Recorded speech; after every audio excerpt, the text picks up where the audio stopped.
ये नफरत की राजनीति, उत्तर प्रदेश में बांटो और राज करो की राजनीति, ये अंग्रेजों की नीति हम चलने नहीं देंगे। दलितों के खिलाफ, पिछड़ों के खिलाफ नफरत फैलाई जा रही है और गलती से अगर ये हिंदू राष्ट्र बन गया तो याद रखना, जो दलितों के गले में हाड़ी बांध के चलाने की व्यवस्था थी वो हिंदुस्तान में वापस आएगी। भारत की संपत्ति बेचकर भारत माता की जय लगाने वाले लोग फर्जी राष्ट्रवादी हैं। हम भारत माता की जय भी लगाते हैं और लूटखोरी के खिलाफ भी आवाज उठाते हैं। तो बेरोजगारी उत्तर प्रदेश को दानव की तरह खा रही है, इस दानव का अंत करना होगा। साथियों, 12 तारीख से ये यात्रा शुरू हुई है और इस यात्रा का मकसद बेरोजगारी के खिलाफ आवाज उठाना है। और जब मैं बेरोजगारी की बात करता हूं तो आज सिर्फ नौजवान जो सरकारी नौकरी के लिए परेशान है उसकी बात नहीं कर रहा। वो तो परेशान है, वो पेपर लीक से परेशान है। सिपाही की भर्ती कर देता है, पेपर लीक हो जाता है। दरोगा की भर्ती देता है, पेपर लीक हो जाता है। क्लर्क की भर्ती देता है, पेपर लीक हो जाता है। एसएससी का एग्जाम देता है, पेपर लीक हो जाता है। हाई स्कूल की परीक्षा देता है, पेपर लीक हो जाता है। इंटर की परीक्षा देता है, पेपर लीक हो जाता है। नीट की परीक्षा देता है, पेपर लीक हो जाता है। आज उत्तर प्रदेश में एक पेपर लीक सरकार चल रही है जिसने नौजवानों की जिंदगी को बर्बाद कर दिया, बर्बाद कर दिया। पीसीएस जे के एग्जाम का भी पेपर लीक हुआ उत्तर प्रदेश में। पीसीएस जे की परीक्षा का पेपर लीक। आप कल्पना कीजिए कि किस प्रकार का भ्रष्टाचार चल रहा है। एक तरफ पेपर लीक से नौजवान परेशान है, कितनी मेहनत से माताएं बहनें अपना पेट काट के अपने बच्चे को पढ़ाती हैं, कितने परिश्रम से एक पिता दिन रात मेहनत करके अपने बेटे को पढ़ाता है। प्रयागराज में, कहीं लखनऊ में, कहीं कोचिंग करा के, और इसलिए कि वो अच्छे ढंग से पढ़ाई करके कहीं छोटी मोटी नौकरी कर लेगा तो बुढ़ापे में उस माँ बाप का सहारा बनेगा। लेकिन आज मेहनत करने के बाद, तैयारी करने के बाद, 1.5 2 साल कोचिंग करने के बाद नतीजा 0 निकलता है क्योंकि पेपर लीक हो जाता है। मैं उन नौजवानों का आह्वान करना चाहता हूं, अपने घरों में मत बैठो, आवाज उठाओ इस सरकार के खिलाफ। ये पेपर लीक बंद होना चाहिए उत्तर प्रदेश के अंदर और नौजवानों को उनका रोजगार दिया जाए। दूसरा सवाल, जब हम बेरोजगारी की बात करते हैं तो किसान, जिसके लिए प्रधानमंत्री ने कहा था फसल का 2 गुना दाम देंगे, एमएसपी 2 गुना हो जाएगी, खाद की एक बोरी के लिए लाइन में लगा रहता है, पुलिस की लाठी भी खानी पड़ती है और अभी तो एक किसान की मौत हो गई लाइन में लगे।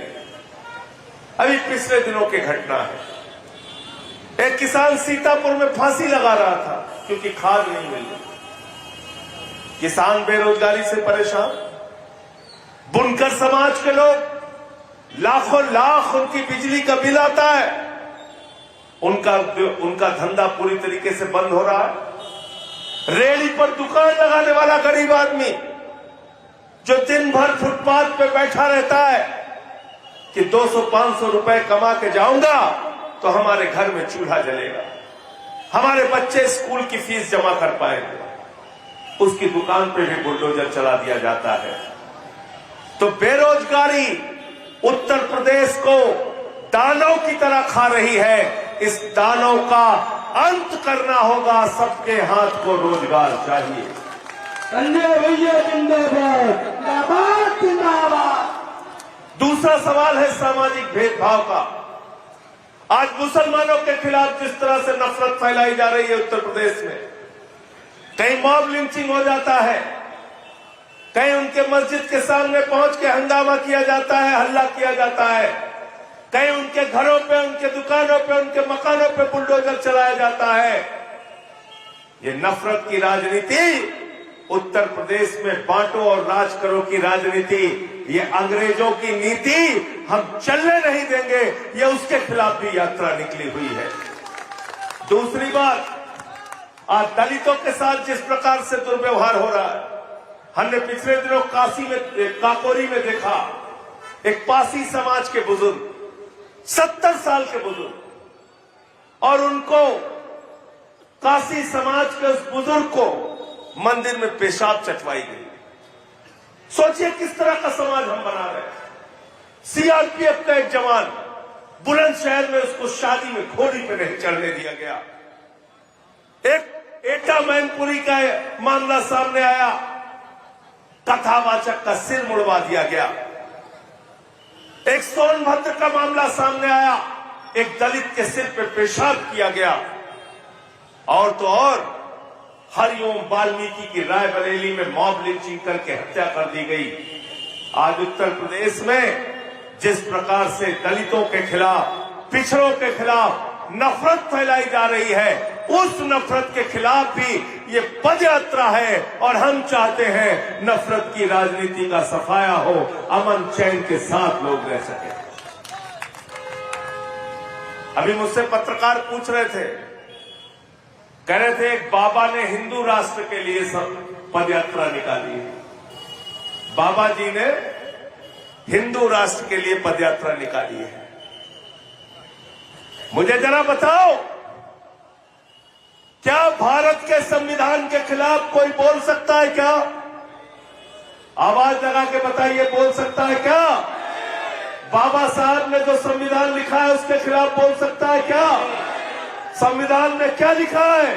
संविधान में लिखा है भारत एक धर्मनिरपेक्ष राष्ट्र है, जहां हिंदू भी रहेगा, मुसलमान भी रहेगा, सिख भी रहेगा, ईसाई भी रहेगा, तमिल भी रहेगा, तेलुगु भी रहेगा, कन्नड़ भी रहेगा, मलयाली भी रहेगा,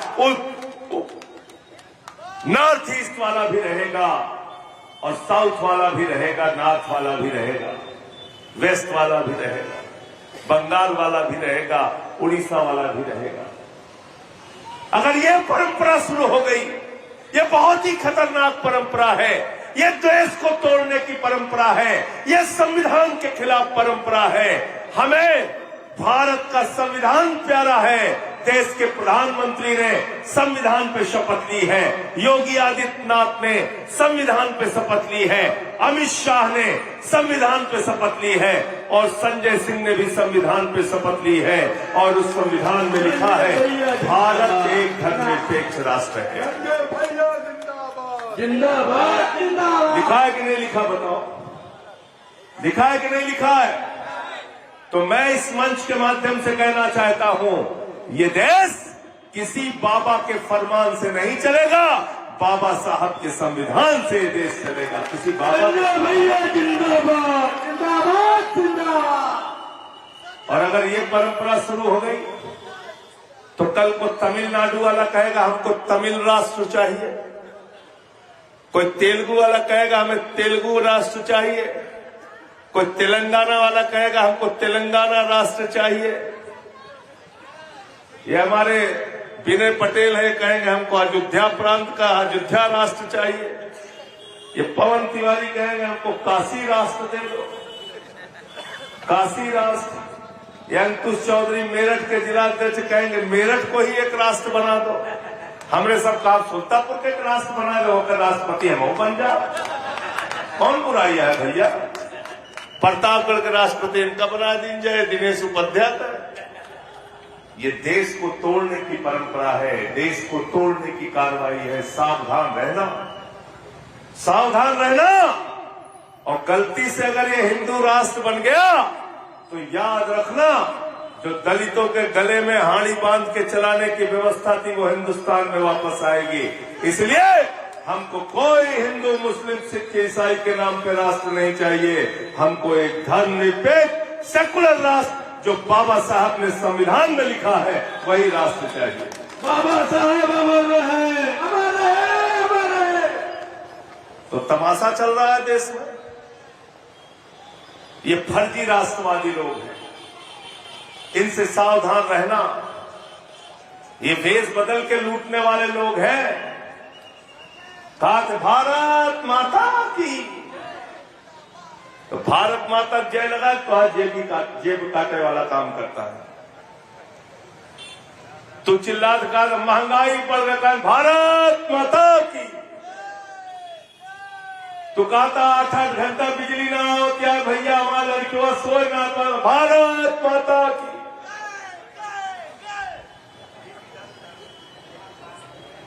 तो ये जो है फर्जी राष्ट्रवाद, इसके खिलाफ भी हमको सावधान रहना पड़ेगा।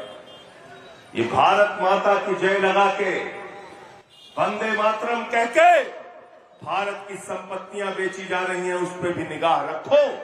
तुम्हारा कोयला बिक गया, तुम्हारी गैस बिक गई, तुम्हारा पेट्रोल बिक गया, तुम्हारा डीजल बिक गया, तुम्हारी रेल बिक गई, तुम्हारी सेल बिक गई, तुम्हारा एयरपोर्ट बिक गया, तुम्हारा समुद्री तट बिक गया।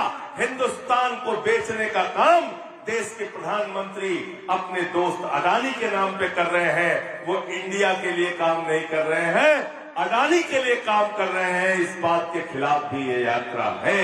देश की संपत्ति को बेच के आप भारत माता की जय नहीं लगा सकते। भारत की संपत्ति बेचकर भारत माता की जय लगाने वाले लोग फर्जी राष्ट्रवादी हैं। हम भारत माता की जय भी लगाते हैं और लूटखोरी के खिलाफ भी आवाज उठाते हैं। आपने भारत माता की जय लगा के देश की सेना को ठेके पे रख दिया। ये बैठे हैं अशोक कमांडो, खड़े हो जाओ भाई। ये कारगिल युद्ध में हिस्सा ले चुके हैं।